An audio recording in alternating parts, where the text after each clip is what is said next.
lambs. How could Jesus handpick 12 people, take them from nowhere to somewhere, establish them, train them, pour into them, and develop them? And when he is now controversial, they too are silent about who he is. Footnote: don't tell me you're a leader if you're not controversial.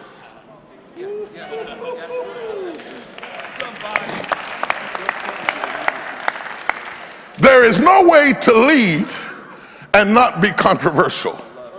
If you as a leader are trying to find a quiet, calm spot from which there is no resistance, then you are not a leader at all.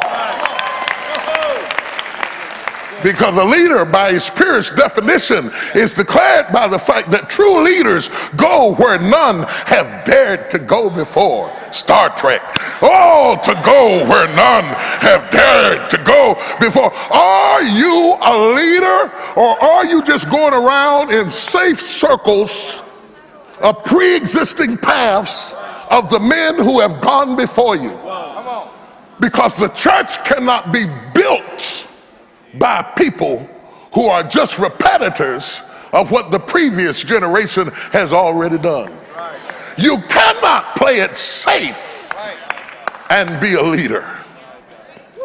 So if your heart is sensitive and your emotions are sensitive and you can't stand controversy, then get out of the ministry. Because he's called you to be a warrior. And he told you to put on the whole armor of God, not so you would be a fashion statement, but so that when the arrows are assailing against your soul, you would have a defense mechanism, having done all to stand. Stand!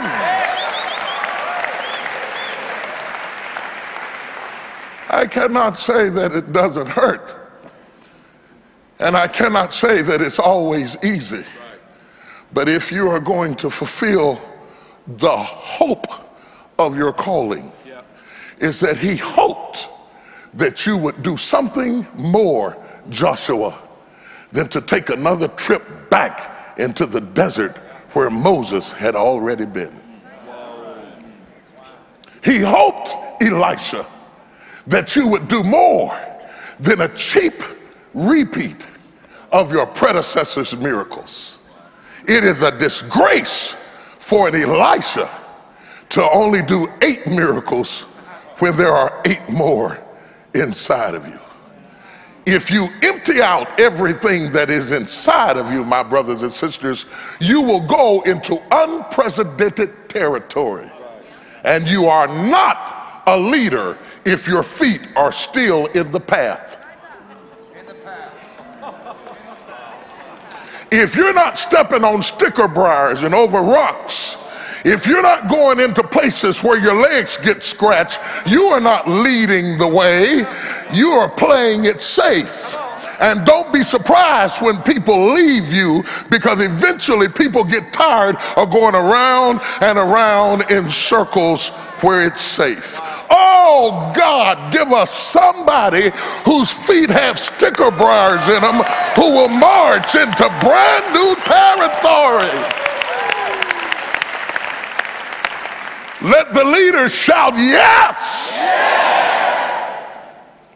But as you go, understand that you will never totally divorce yourself from your human propensity to be loved and accepted. And I came to tell you that even though you feel it, you cannot acquiesce to it. You have to feel the pain and do it anyway. You have to shed the tears and preach anyway. You have to ride home with your hurt feelings and then get up and preach faith, joy, and power and preach it anyway. You have to feel like nobody knows the trouble I've seen, but you still got to jump up there and preach with power and authority anyway. And if you cannot separate your humanity from your divinity, then you are not fit to do this job. Because soldiers are not afforded the luxury of a bad day. So I thought I'd come and warn you about the silence of the lambs. I thought I'd come and tell you that as long as you're handing out fish and bread, you'll have 5,000. But when you're headed for the cross, you'll be blessed to have 5. Where were the 5,000 when Jesus was being crucified? When they were taking him from one hall to the next hall before the Sanhedrin court, the whole thing would have been disrupted if the people who ate the bread would have stood for the one who provided the bread.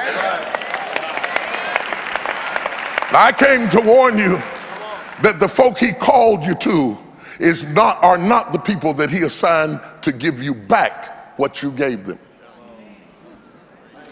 I think he said, go into the vineyard and work, and whatsoever is right, I will pay you.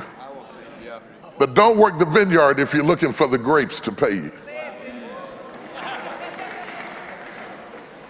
And so I thought I would talk about the silence of the 11. And I don't want to be too hard on these 11 apostles. By and large, they did great things and exploits and wonderful things. But I think their silence is so telling. It is the problem in the room.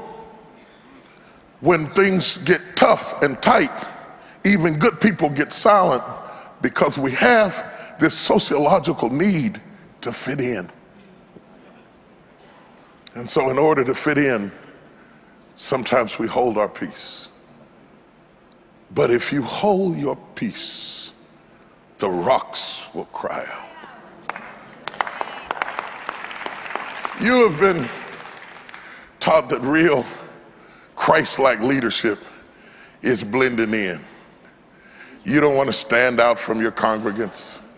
You work real hard to look just like an average, ordinary Joe.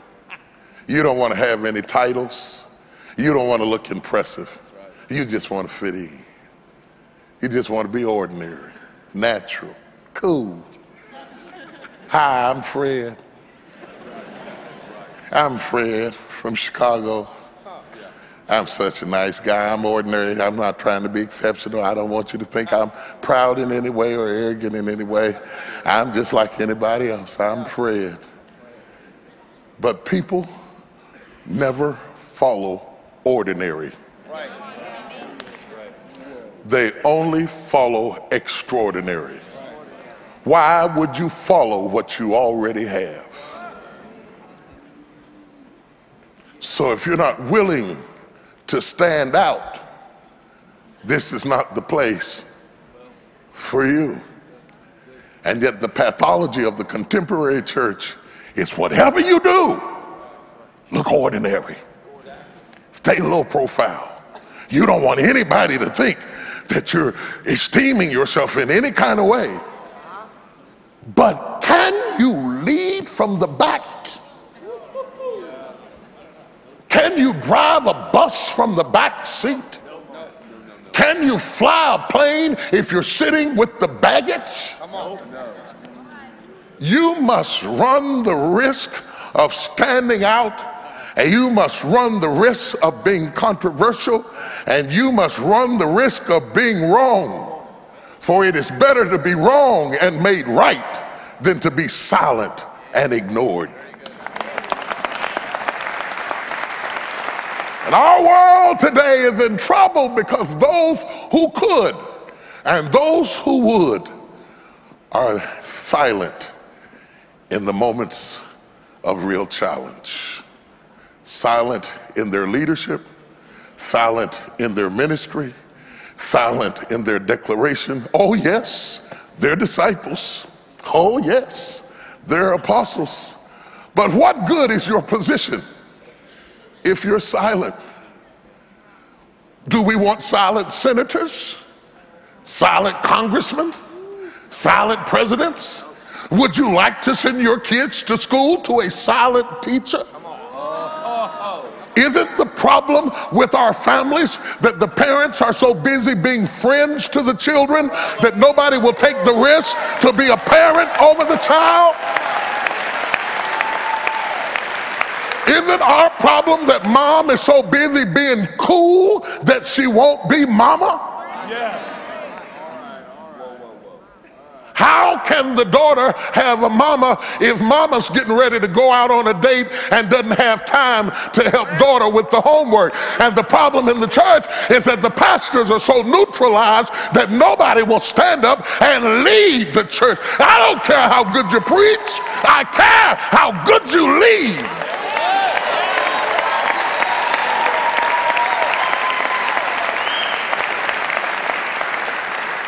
I can find a good preacher. I can buy a good preacher. But you cannot buy a great leader.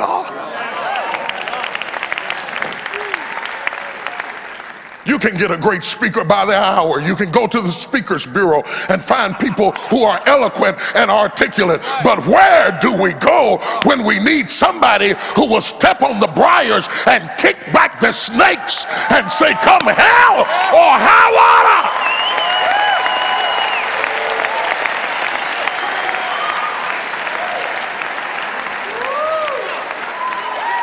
Glory to God, I feel the power of the Holy Ghost, because he didn't call you to shut up. He called you to speak up.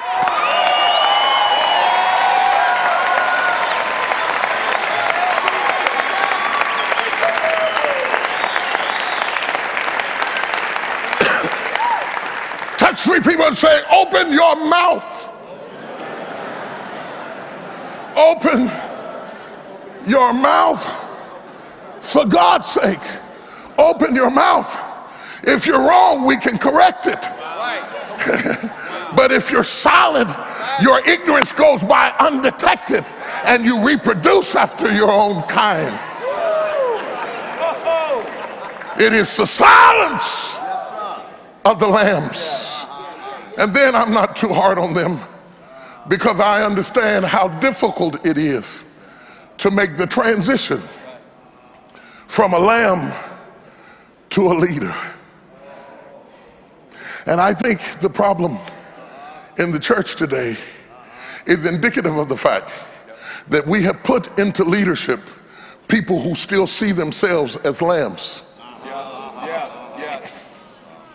And so when the challenge of leadership calls for a definitive decision, the response is lamb-like, because even though you have the desk, you have not changed the mantle, and you still think like a lamb. It's just that now you have a desk and a parking place to park your hoof.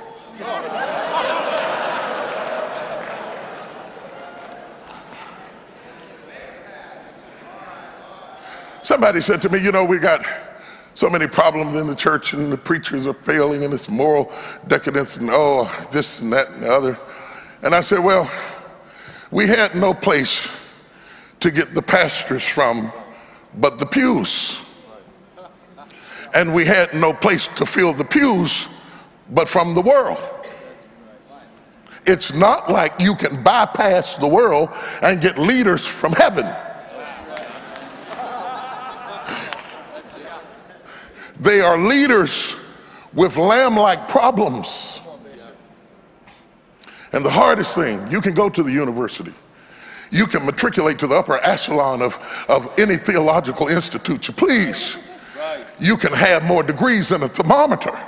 You can speak several different languages. You can be extremely articulate and charismatic and eloquent. But the trouble is, none of that addresses self-perception. Because if deep down inside of yourself, you still see yourself as a lamb, when it calls for a leader, we will suffer from the silence of the lambs.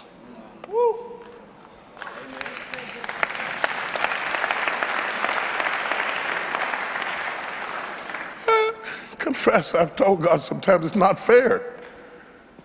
It's not fair. Because in all of the pictures I see of shepherds, you know, the beautiful pictures that they give you as a pastor for Christmas? Like that's the only one you got? I got 30,000 members. You know how many pictures I have of Jesus holding a lamb?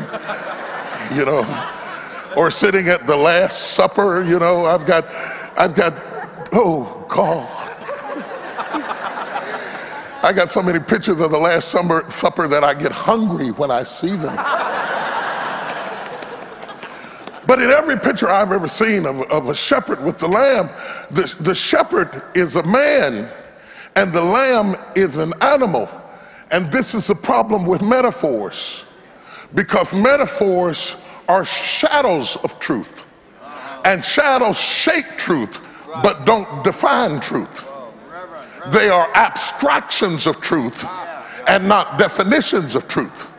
And though you could use the metaphor to describe the position and say that I am a shepherd taking care of a lamb, do not define who I am totally by the metaphor, because in the metaphor, the shepherd is a different species from the one he's leading. But in the reality, I would be safe from lamb problems if I were not one myself. I went to see my doctor because I was all stuffed up, you know, and I couldn't breathe, and I had some kind of cold or flu or something. I don't know what it was. And I was going to him to write a prescription for it because I knew he knew how to treat what was wrong with me. Got a great doctor. He came in and he told me to describe what was going on, and I told him, I said, well, my chest is congested, and I can't breathe out my nose good, my head hurts, and this and that, my eyes are watering, and got cold chills. he said, wait a minute, I'll write you a prescription. And I thought, isn't that amazing? In your job, you can have the same problem that I do, and I can still respect you for your ability to treat what's wrong with me. But in my job, I can never admit that I am made of the same stuff of the people that I lead.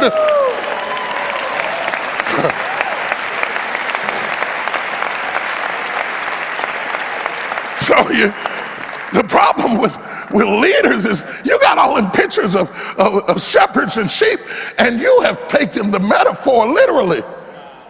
The reality, the secret that we can't say is that if we were to do the metaphor appropriately, we would take a lamb and dress him up in a shepherd's suit and put a staff in his hand and let him We're going this way because you are just as susceptible as the people are, though you are called to lead them. So I have to forgive you for being lamb-like in your being, because he did not create you a different species from the people that you lead. But if you remain lamb-like in your mentality, then you cannot effectively lead people. I've at one time had up to 400 employees on staff in our ministry, and that's a lot. Notice I said at one time. There's about 200 and some now, but there was 400 at one time. And really talented people, you want to promote them. And you want to promote them to the level of their talent. Because they're working so good and so effectively on this level, you say, now I'm going to take you to the next level. But you can promote people beyond their competence. Just because somebody is a great governor doesn't mean they're going to be a great president. This is how you know when you promoted somebody beyond their competence. It's when they move into management, but they think like staff. You can tell it in a meeting immediately, because they'll be in a leadership position, but they have a victimized mentality. Oh my God, it got quiet in here. I must have killed half of the registration. I'm so sorry. It's probably my last year being here, but it's been so nice being here with you at C3.